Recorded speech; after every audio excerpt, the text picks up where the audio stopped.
because, well, number one, there is no diagnosis for addiction. And it's kind of a word that I like to avoid if I can because of all the negative connotations associated with addiction.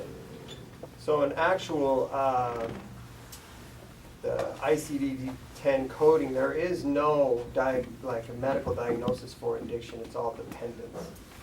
And you're saying food can be a dependence or addiction. What other things can be an addiction? Gambling. Gambling, for sure. Shopping. Did you know? Shopping, it's a good one. iPhones, maybe? Yes, Yes. electronic Oh, devices that's a good is one. what they're calling them now, electronic. So this is a new dependency or addiction we're Oh seeing. yeah, like gaming, Gaming, porn. porn. Pills. Yeah, pills. I think you guys have covered most of the ones that I thought of. Any other ones that we're forgetting? Maybe Facebook. is sexual addiction. Sexual addiction, yeah, that could be.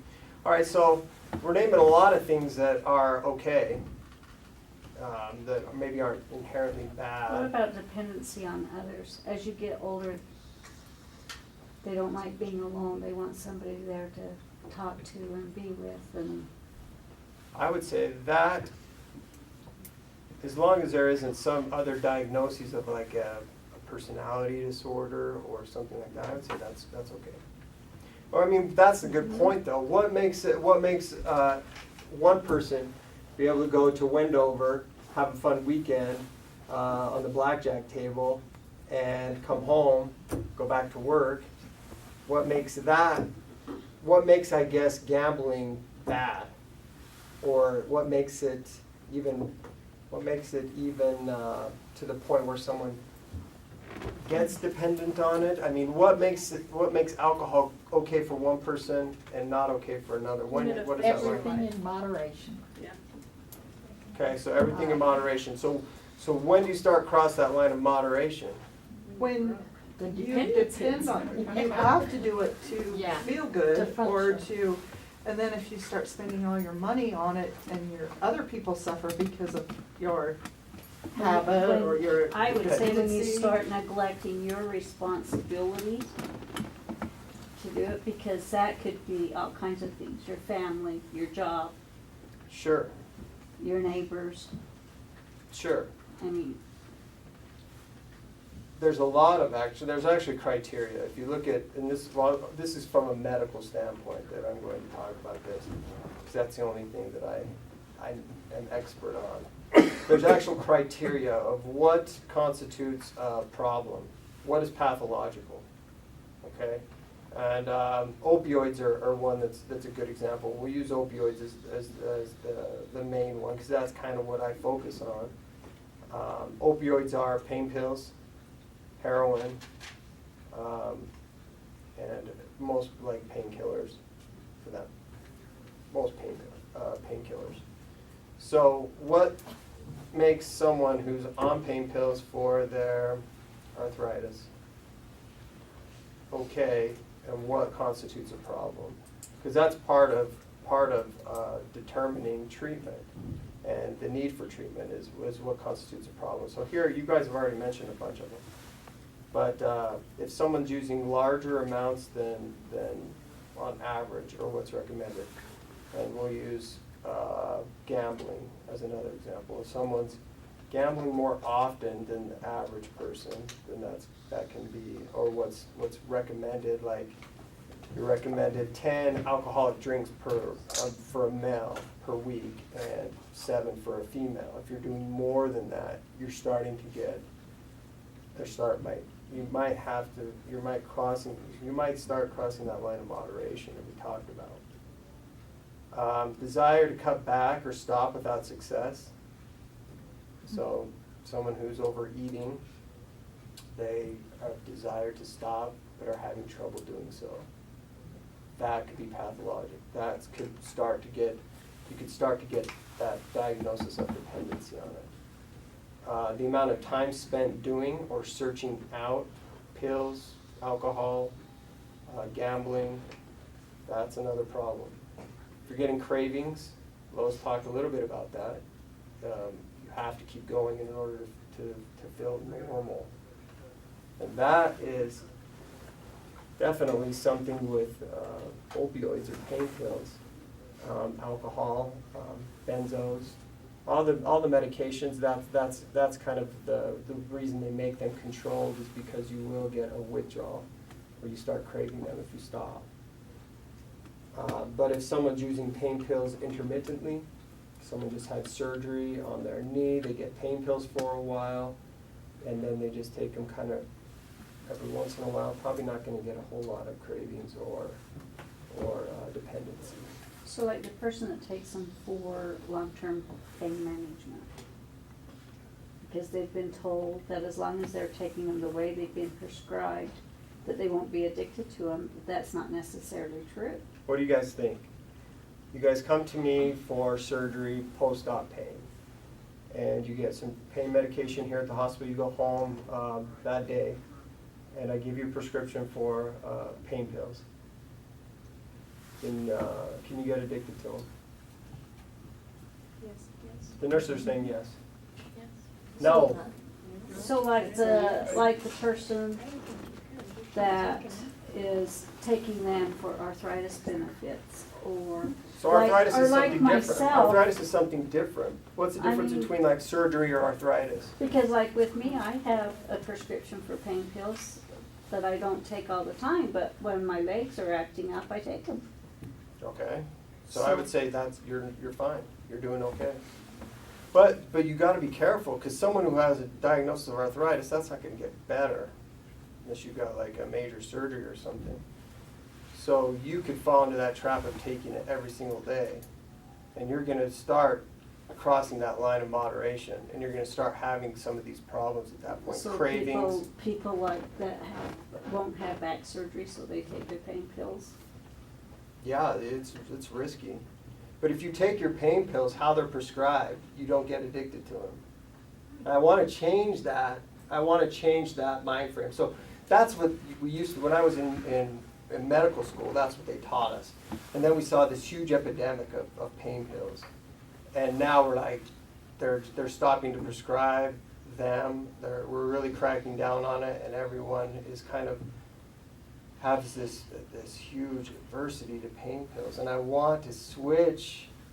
Today we're going to talk about this. We're going to switch the thought process from the substance that is so dangerous to what else is going on that creates addiction or dependency. If you take a pain prescription, how it's prescribed, you're not going to get addicted. You won't get addicted. They've done lots and lots of studies on it. And won't your body heal better if you're controlling the pain, like after you've had a surgery? I mean, I was told that. Probably. Yeah, but you've got to stay on Probably. top of the pain, so. That you might be able to push yourself a little more with therapy, things like that, yeah. But you see a lot of people that are afraid to take pain pills, which is fine. I don't give them pain pills if they're afraid to take them, because I don't like them either. But if you take them how they're prescribed, you're not going to get addicted. And that's easy for me to say when a lot of my patients that are dependent on pain pills say, no, it started with my back surgery or my knee surgery. And we're going to talk about that more. You have questions? I do. I have interesting thought, I guess. Doesn't that depend on the person? With the way that they are prescribed. I'll give you an example. Me, I have a very hard time with any kind of pain medications. I have a hard time with ibuprofen. I don't like it. I don't like the effects. Yeah. My husband, on the other hand, likes the effects, just from the recommended dosage. So, but he takes them as prescribed. But he knows that he has to be careful because he likes the effects. So with the recommended dosage, doesn't the person come into play? Yeah, like how the medication affects them. Mhm, Some people yeah. don't like pain pills because it makes them sleepy or their face fuzzy or nauseated. They're definitely going to be less likely to abuse them. Whereas someone, let's say someone has social anxiety And if they take a pain pill, they find that they're Nate, able please to call interact a little 4495, easier. Nate, Or it 4495. might improve their mood a little bit, or it might Nate, please call make their anxiety 4495, less. Nate, Yeah, 4495. for sure. That's going to be a person who may be more at risk for developing an addiction, but if he takes them as they're prescribed, He will not get addicted. no. Not But until why he would you crosses that prescribe a line. pain pill for somebody with social anxiety You or never would. anxiety? You never would, but if So- someone has social anxiety and they get a surgery and they're like, wow, I feel amazing. I have energy. I am functioning better at work. I don't have depression, or my mood is better. I don't have anxiety. Because that can happen with opioids. That happens with food. That happens with alcohol for a lot of people. I mean, that's why these things that we're talking about are inherently dangerous, is because it does have that effect on certain people. And it's whatever your drug of choice is. For your husband, opioids sound like a drug of choice. He's never had a problem. He's just. Right? But But I'm there's a just saying, but for, susceptibility to for everybody. him, he's susceptible to that, whereas I would be susceptible to something different. These are good comments. These are good thoughts. Let's get through this list and then we'll talk more about it. So cravings was the last one. If you're doing something illegal to get your whatever substance or habit that you're doing, that is another red flag. If you're going above if you're doing something that you know is unhealthy, like overeating, drinking more alcohol than what's recommended is another one. If you're failing at home, work, and school, obviously. If your addiction or your dependency is making it so you're not performing at home or school. If your arthritis medication, you start to take it to where you're not showing up to work on time, you're starting to develop problems.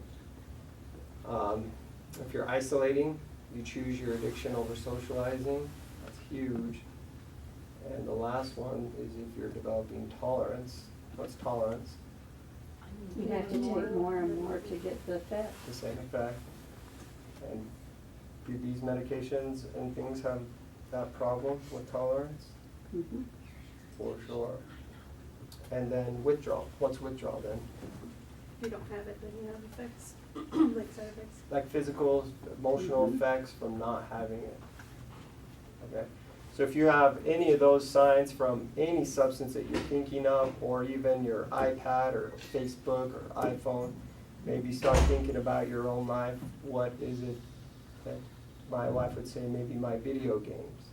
Am I getting to the point where I'm playing more video games and skipping out on my assignments at home, keeping yourself in check? And everybody in this room probably has something that they like to distract with. Make sure you're not checking off any of these on this list, or else you probably need to start making some changes. Okay? All right. Let's talk about this one for a second. What makes substances or actions addictive?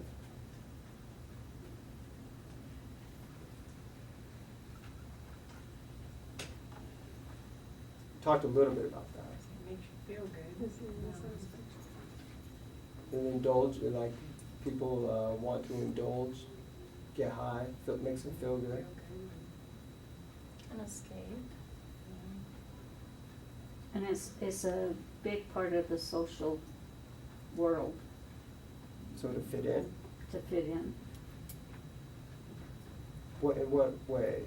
Because you go out with your friends and you go out and you're gonna party or you're going to eat and it's just a big part of your social world. And you either overindulge in one area or the other when you're there. I see. But eating or overindulging maybe every once in a while is okay. Or using these substances, as long as you're getting them legally, is okay. and everything in moderation is okay, right? What about, have you ever heard this one? It's, addiction is a disease, right? That's a big one right now. Is it a disease? I'm in debate, I'm back and forth. Yeah, I'm kind of on the fence with that one, because I don't think a lot of them are. I think it's a side effect from your habit. So something that you developed from being on it, okay? Because if you're an alcoholic, yeah, stands to reason, you're gonna get cirrhosis of the liver. That's a side effect from it. Sure. Sure. There's a And lot, some can get it and don't have that, or they do. yeah, yeah. What about, it's due to your chemistry, your brain chemistry. Some people can take it and get addicted first pill, other people take it and don't. I think that's why I'm on the fence, because it's really hard to determine. It's tough because you want to label things a disease and take away some of the, yeah, yeah. Well, isn't there considered a treatment plan? So is that part of defining what a disease is? Is Sure. that there's a treatment Sure, associated with it? yeah, I could I see mean, that. maybe. I don't really know the right answer to this. Some people say it's genetics. And there's a lot of evidence to say if your dad was an alcoholic, you are at risk for being an alcoholic, right? So maybe there's a genetic component. But if you're at risk, wouldn't you take the responsibility to know that? And then, I mean, you know, because you can still, on the other side, if your family's not, there's still alcoholics out there that their families aren't, you know? Mhm. So I think Yeah, if you know you're at risk, then you would just be more aware of it. right. I think a lot of that depends on the person's own mental state. There you go. And someone else said to escape, right? Education. Education. Yeah, yeah. Because I mean, in my one line of the family, alcohol is very prevalent. But is it more about the behavior? But 'Cause is you it could more be- about the It could be behavior of the anything, it doesn't person? have Because to I be mean, alcohol. because a lot of us know you don't expose yourself to that, and we're living normal functional lives, and the others expose themselves and become addicted to it. So this is kind of the attitude that I want to change. Is it the substance or the environment? Because it's kind of two different things. You're escaping your environment, or do you abstain from the substance that's dangerous altogether? And I want to think abstaining and focusing on the substance, saying this heroin is so addictive that if you use it, you're screwed. And once you use it, you have a dependency and a disease, and we've got to treat that heroin addiction. We have to treat the heroin. We have to come up with ways to get you better from heroin, abstain from heroin, make it illegal, penalties for using heroin. And that doesn't work. It doesn't work. If you focus on the substance, you will never, ever beat it. And that's the attitude that we need to not focus on. I don't really care if you call it a disease. I don't really care if you call it genetics. I don't really care if you call it a lack of morals or that you're overindulging. I don't believe any of that creates dependency or addiction. One person can look at porn and not have an addiction. Another person looks at it, they develop an addiction. What is the difference that creates that dependency, the problem? That's the focus, not the porn itself. Does that make sense? And we're creating this culture where we're looking more and more at the substances. And now we're even looking more to penalize drugs, making it even, thinking that is going to be a solution. The war on drugs that started with Reagan, that doesn't work. It's proven that it doesn't work. And now we kind of went away from it, and now we're going back to it because with this opioid epidemic. And we want to crack down on the substance because it's the substance that's addictive. They'll just replace it with something else.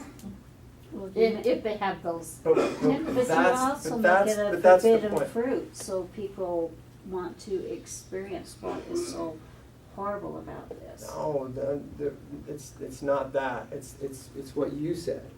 Well, and I think they're making the same argument with, it's a similar argument with the guns. Right now, they Mhm. just have that Spokane shooting, and the sheriff came out in that press release and said, guns aren't the problem, it's the environment that's the problem, which is the same thing you're getting at. Yeah. It's the environment, it's the mentality we So, have well, about that. let's switch our mindset from dependency being a substance problem, dependency being a food problem, a porn problem, a sex problem, an alcohol problem, a heroin problem, and say maybe it's an environment problem. Mentality. It's an environment problem. It's an environment problem. Here's an example. Guess how many people used heroin at Vietnam? The Vietnam War. The vets that were over there fighting, guess how many were using heroin? All of them. Probably a lot. 20%.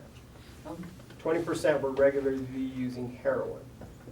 And we all know how addictive heroin is, right? You know, and everyone knew that. They thought when they come back, they were just supplying them with heroin in Vietnam, but when they thought they'd come back home, we're gonna have a major problem on our hands. We're gonna have junkies in the streets, we're gonna need to rehabilitate them all. How are we gonna deal with this heroin problem when they come back? And guess what happened when they came back? They were Nothing. They were fine. They were fine. And why is that? How do you explain that? the stress and the environment that they were in. Yeah, they were shooting people, they're getting shot at, they're away from their families, they have a reason to escape, a reason to use heroin. When they come home, they're around their family, they're around their friends, they get their old jobs back. They didn't have a problem. They didn't have any withdrawals. Maybe some of them.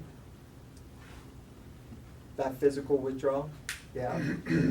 I'm sure that if they used it dependently every day, they would have had a withdrawal. But maybe just changing your environment, connecting in different ways, it, I guess, Makes wasn't it that worth it. significant. There's a study that was done in the 70s that showed the harm of drugs and probably led to this whole attitude about war on drugs. They put a rat in a cage. They give it a substance-laced water bottle, cocaine, heroin, whatever, and a regular water bottle. Within a week, the rat dies. It overdoses on the substance. And everyone said, look how dangerous these medications are. 1 week. Rats never make it more than 1 week. And another guy said, well, this isn't a valid study. Let's put a big cage with multiple rats. They have everything that they need, food, water, wheels to run on, interaction with other rats. Guess how many used the water bottle? Very few. How many overdosed? 0. And the thought is connection. If you have good connection, if your environment is good and healthy, you don't need to escape it. And you don't need to use the substances that we've labeled so dangerous. Or maybe not even dangerous, like just your dependency to your iPhone or whatever.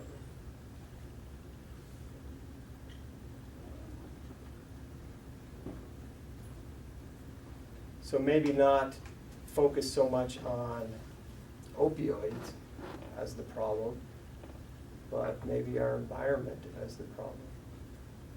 So what's wrong with our environment?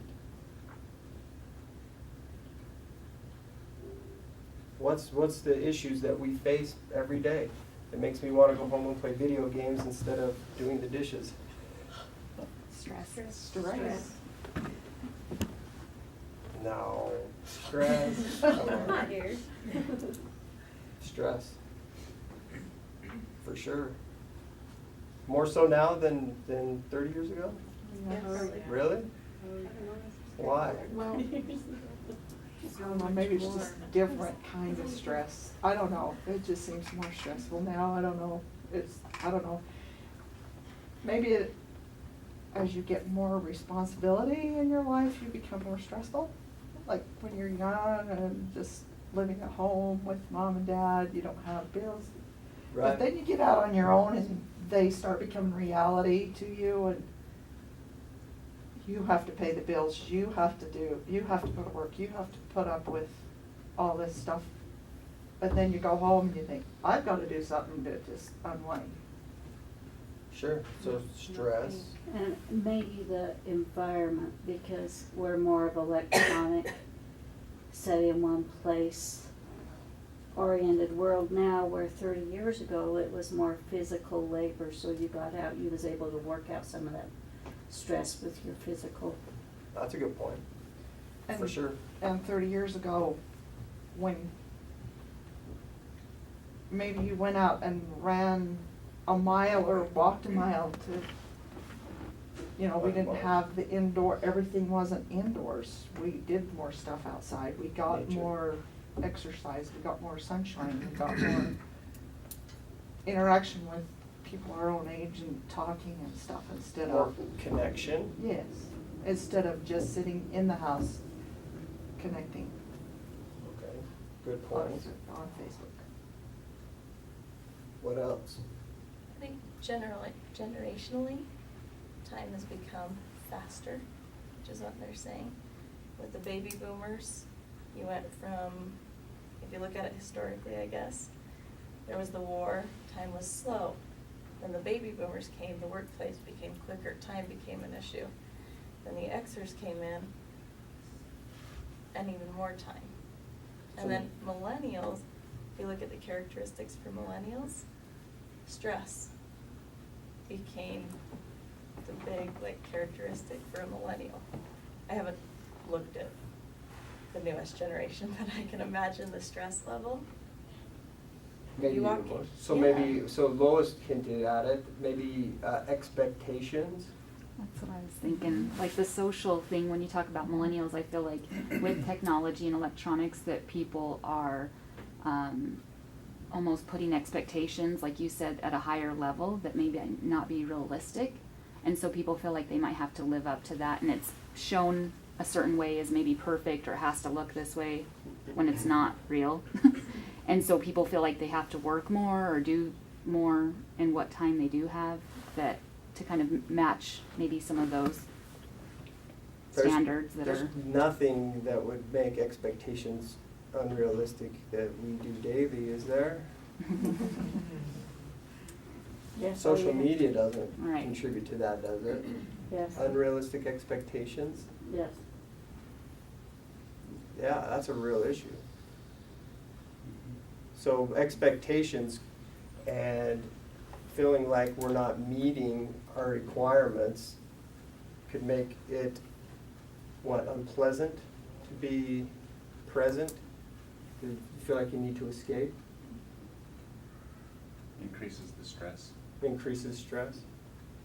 So something that I talk about to all my patients is mindfulness. You guys all know that I preach mindfulness to everybody because it's such a healthy practice. But it dawned on me that this wasn't really connecting with a lot of people that have opioid dependency. Mindfulness is a tough thing for them to wrap their minds around. Do you guys know what mindfulness is? Julie, what's mindfulness? Just give It's us- basically just being in the now and present and being able to breathe, meditate, focus on the things that you're grateful for, and those connections and being loved in life. to see the quilters. They're connected. They're mindful. They're mindful. They're present. They're engaged in what they're doing at the time. It's a very healthy state. There's a lot of different ways to achieve mindfulness. But it's the theory is you're not worrying about what might happen in the future, which is what most of us do. What if this happens? What if? And our mind just races. Or we dwell on the past. I can't believe I did that. I can't believe I said that. I can't believe that happened. That's very unhealthy states to be in. And being present is a very healthy state to be in. And the more you do, the more practice you get at being present is very healthy. But people that have dependency problems don't want to be present. And that's what I had trouble realizing, that they don't want to be present.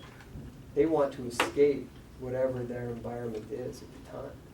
And all of us, and I bet every single person that has a dependency, no matter what it is, they're trying to escape something about their environment.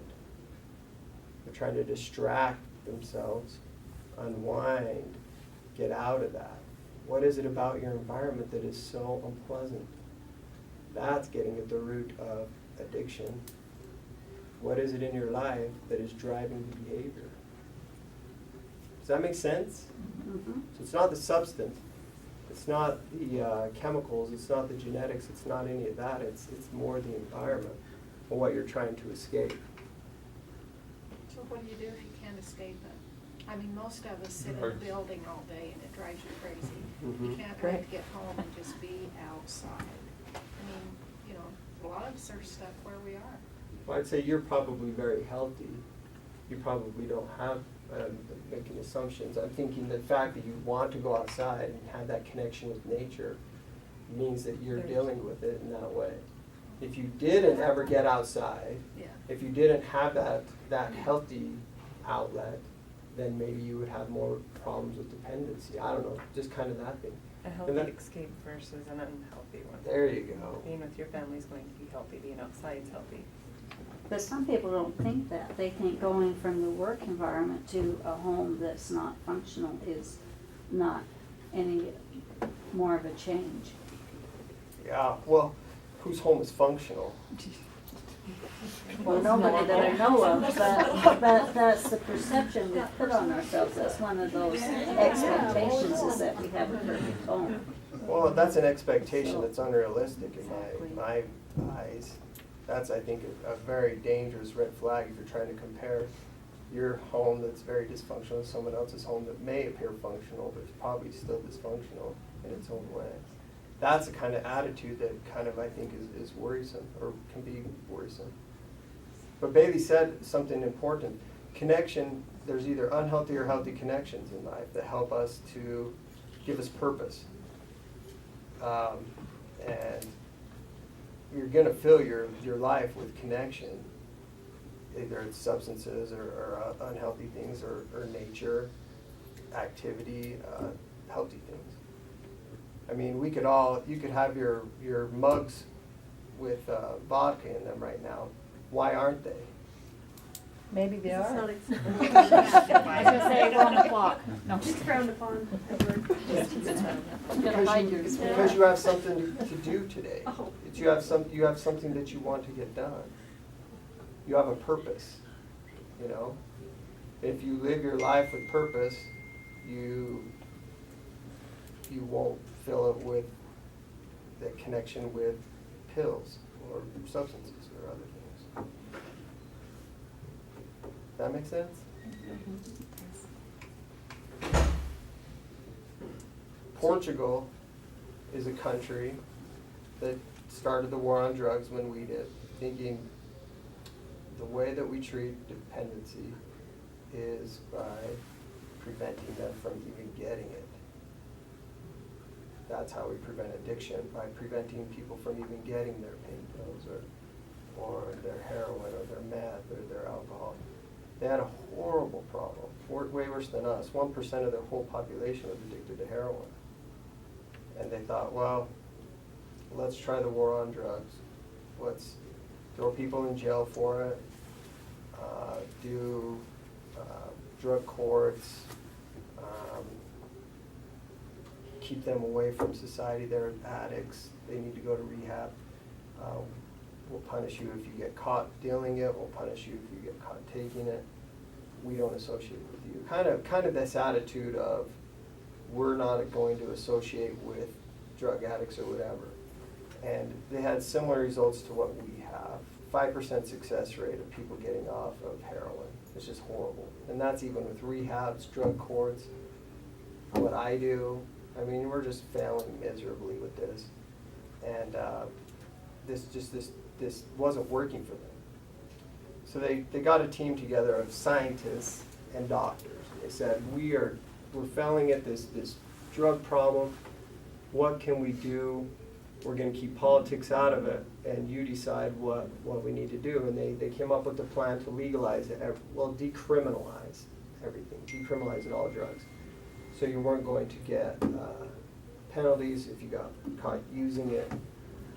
They set up, they took all the money that was spent on policing and jailing and put it into getting access to the drugs. For known heroin addicts, they gave them actual heroin they could get.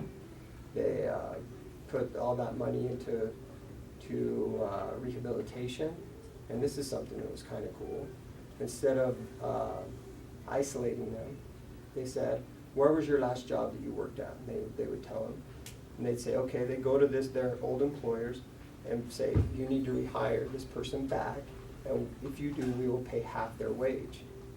And they spent all their money doing this, getting them back plugged in, getting them back connected, giving them purpose. And the success rate was phenomenal. Their heroin rates decreased by 50%.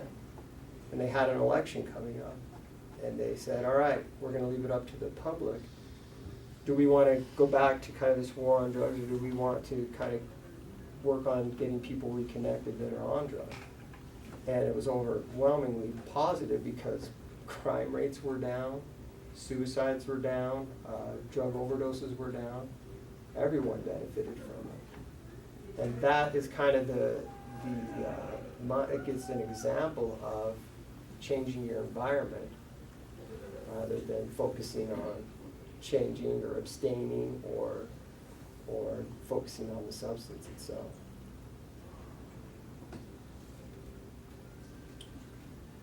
Questions, comments? What do you guys think about that? I have a question. Why do you think, I think Bear Lake's a nice place to live, but we have a really high suicide rate? I mean, you would think that we're connected and that we've got a good environment, and yet aren't we one of the highest in the state? I just saw those numbers. We are high. I don't have an answer to that. But There's been some actual research that says higher elevation has higher suicide rates. If you look across worldwide, elevation has something to do with suicide. I don't know. I think what's different about our county than other counties in the state. Industry or lack of industry, maybe. Well, we're Seasonal affective socioeconomically, we're very poor. Mhm. Related to, I think I heard we're the poorest county. The poorest county, last I looked at, we were the poorest county in Idaho. So, I mean, that's something. Religion, does religion have something to do with it? I don't know. Because we are very religious. Are we creating expectations that are unrealistic? I don't know. I don't think there's an obvious answer, else we create a solution, right? But, no, yeah, it's a problem. And I think dependency and drug addiction is that's worldwide. I don't know that affects us or more than other people, but I'm sure it does. If I had to say, access to healthcare definitely helps prevent suicide, getting mental health, people refer to mental health, and access, which I think our county does great with. I don't know. I don't think there's an obvious answer to that one. But I don't think we're too far off the norm for Idaho, Utah, Nevada, Wyoming, Montana. I think Montana's the worst. All of those higher elevation states are higher rates of suicide compared to anywhere else. And that correlates with other countries too. I don't know. I don't have an answer to that one. Other thoughts? Our time's up. This is what I think the take-home is, the takeaway from this is, if there's something in your life that you're uncomfortable with being present for, if you're uncomfortable being in your current state, you either need to do one of two things or both things. Change it. Change the things that are not healthy in your life, the things you're trying to escape, or lower your expectations of it. Accept it. Either you're going to change my crappy marriage, or I have to learn how to be okay with a crappy marriage to a degree. To a degree. And this is, me and Bailey have this debate all the time about expectations. But I think we could all agree that unrealistic expectations are unhealthy. Be more accepting. Here's my question. So what's your opinion on civic duty? And we all go into a career, we all have our ways of helping in our community. How do It's we help huge. change the population? How do we help change the environment?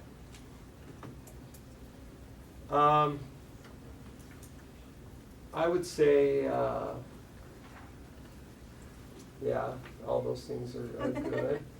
If that's something you feel like you get something out of.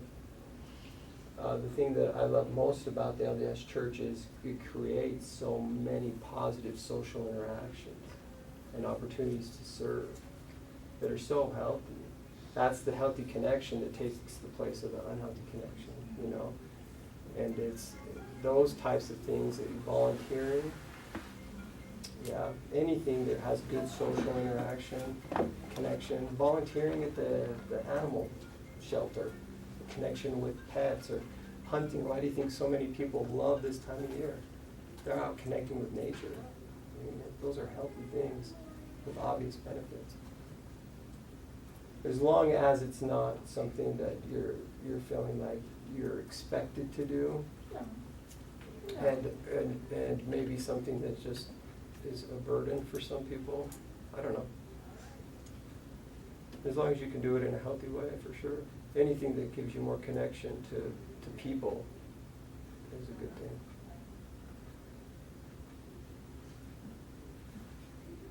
These are just Dr. Jacobson's thoughts.